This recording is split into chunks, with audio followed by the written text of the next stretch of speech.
आणि अप्पासाहेब पाटील यांच्या प्रतिमेला वंदन करण्यासाठी वंदन आणि अभिवादन करण्यासाठी सर्व पाहुणे या ठिकाणी जमलेले आहेत. आदरणीय श्रीमंत सन्माननीय शाहू महाराज या ठिकाणी या विचार मंचाच्या दिशेने उपस्थित होत आहेत. ते काकाचे थांबले त्यांचे या ठिकाणी जोरदार टाळ्यांच्या गजरामध्ये पोलीस वगैरे मित्र या ठिकाणी तुम्हाला सांगायला आवडेल की 1920 साली जी माणगाव परिषद भरली होती त्या परिषदेसाठी बाबासाहेब आंबेडकर आणि शाहू महाराज उपस्थित होते आणि त्यानंतर पुन्हा एकदा ऐतिहासिक क्षण बाबासाहेबांचे वंशज आणि शाहू महाराजांच्या गादीचे वंशज पुन्हा एकदा तो ऐतिहासिक क्षण या ठिकाणी घडतोय. मी श्रीमंत छत्रपती शाहू महाराजांच्या टाळ्यांच्या गजरामध्ये या ठिकाणी माणगावच्या ऐतिहासिक परिस्थितीमध्ये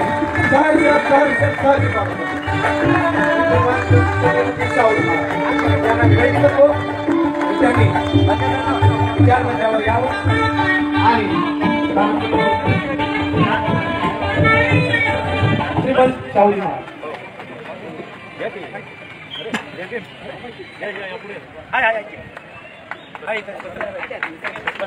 बोला डॉक्टर बाबासाहेब आंबेडकरांचा, राजश्री छत्रपती शाहूंचा, क्रांतिकारी अप्पासाहेब पाटलांचा. धन्यवाद सर्वांना. विनंती आपण बसून घ्यायचं मंच देऊन स्वागत करावे अशी मी त्यांना विनंती. ते काका ते पोलीस काही थांबणार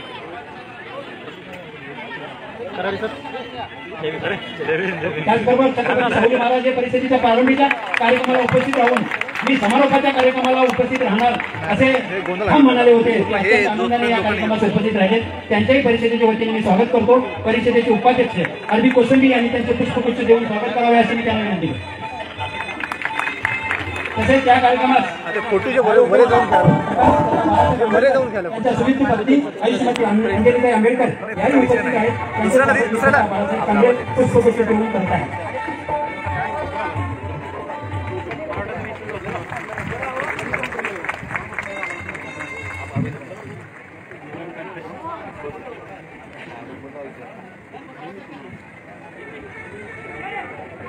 कोसंबी आणि शाहू महाराजांचं यांचं स्वागत करावं. माणगावचे सुपुत्र 20 आणि 21 मार्च 1920 रोजी पार पडलेल्या हायस्कूल परिषदेचे प्रमुख संयोजक कालकथित अप्पासाहेब पाटील यांचे पंतू विक्रमसिंह पाटील हेही उपस्थित राहिले आहेत. त्यांचे स्वागत परिषदेचे सन्माननीय सदस्य भीमराव माणगावकर यांनी करावे असे मी त्यांना स्टेजवर पुढे सांगतो.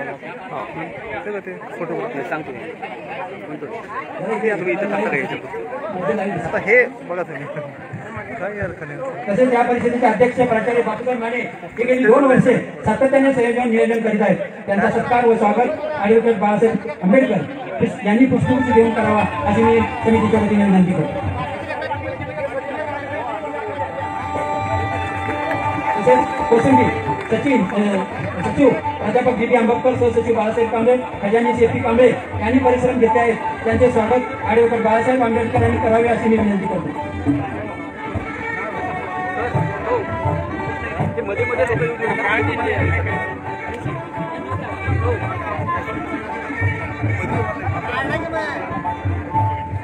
भैया ते फोटो मध्ये आले सगळे मध्ये मध्ये येऊ नका.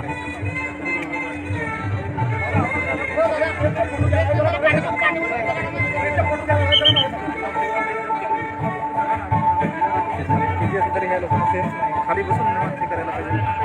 कार्यक्रम पूर्ण झालेला आहे. माणगावचे सरपंच राजू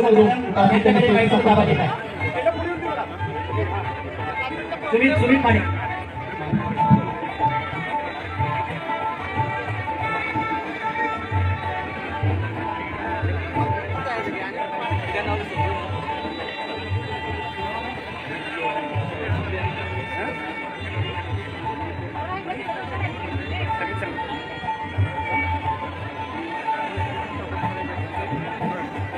डॉक्टर क्रांती सावंत मॅडम या ठिकाणी या कार्यक्रमासाठी उपस्थित आहेत. मी आंबेडकर सरांना विनंती करतो की पुष्पगुच्छ देऊन या ठिकाणी त्यांचे स्वागत करायचं.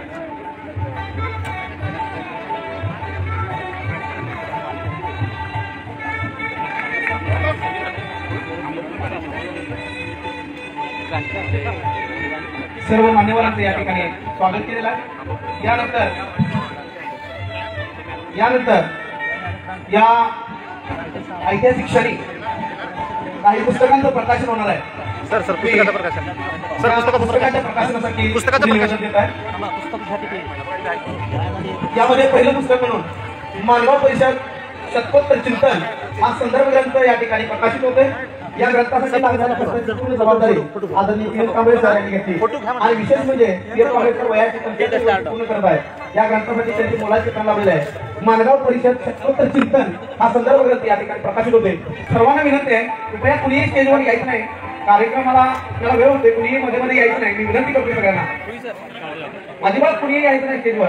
मी विनंती करतोय कुणीही स्टेजवर येऊ नका. मानगाव परिषद शतकोत्तर चिंतन हा संदर्भ ग्रंथ या ऐतिहासिक क्षणी या ठिकाणी प्रकाशित होतोय. मी सर्व मान्यवरांना विनंती करतोय की ह्या ग्रंथाचं आपल्या शुभ हस्ते या ठिकाणी प्रकाशन व्हावं. काढून द्या तुम्ही जावं लागेल.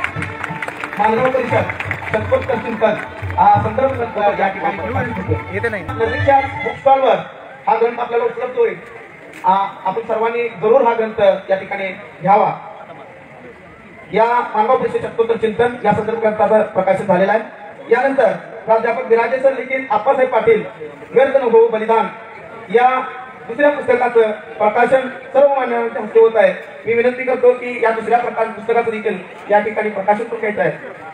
आप्पासाहेब पाटील व्यर्थ न होऊ बलिदान 1920 साली भरलेल्या ऐतिहासिक मानगाव परिषदेचे संयोजक आणि ज्यांनी संपूर्ण कार्यक्रमाची धुरा सांभाळली ते आप्पासाहेब पाटील यांच्या जीवनावर या ठिकाणी पुस्तक प्राध्यापक विराजे सर यांनी लिहिलेलं आहे. आप्पासाहेब पाटील व्यर्थ न होऊ बलिदान या पुस्तकाचं प्रकाशन होत आहे. जोरदार टाळ्या वाजवाव्यात असं मी सर्वांना विनंती करतो. हेही पुस्तक आपल्याला नजीकच्या बुक स्टॉलवर लगेचच मिळेल. कार्यक्रम संपल्यानंतर सर्वांनी या पुस्तकाची खरेदी करायला हरकत. आप्पासाहेब पाटील व्यर्थ न होऊ बलिदान या पुस्तकाचं प्रकाशन सर्व मान्यवरांच्या हस्ते या ठिकाणी पार पडलेलं आहे. यानंतर मी विराजे सरांना विनंती करतो की पुढील प्रकाशन आपल्याला घ्यायचं आहे. कृपया वेळ लावायचं नाही. यानंतर पुढचं एक शेवटचं पुस्तक या ठिकाणी प्रकाशित होते. या सर्व मान्यवरांच्या हस्ते मी विनंती करतो की डॉक्टर प्राध्यापक अमर अभिमान पांडे लिखित क्रांतीचे साक्षीदार या पुस्तकाचे प्रकाशन या ठिकाणी होते. मी विनंती करतो की याही पुस्तकाचं या शिक्षणी जायला उशीर होते. आपल्या सर्वांच्या साक्षीने या पुस्तकाचं प्रकाशन होत आहे.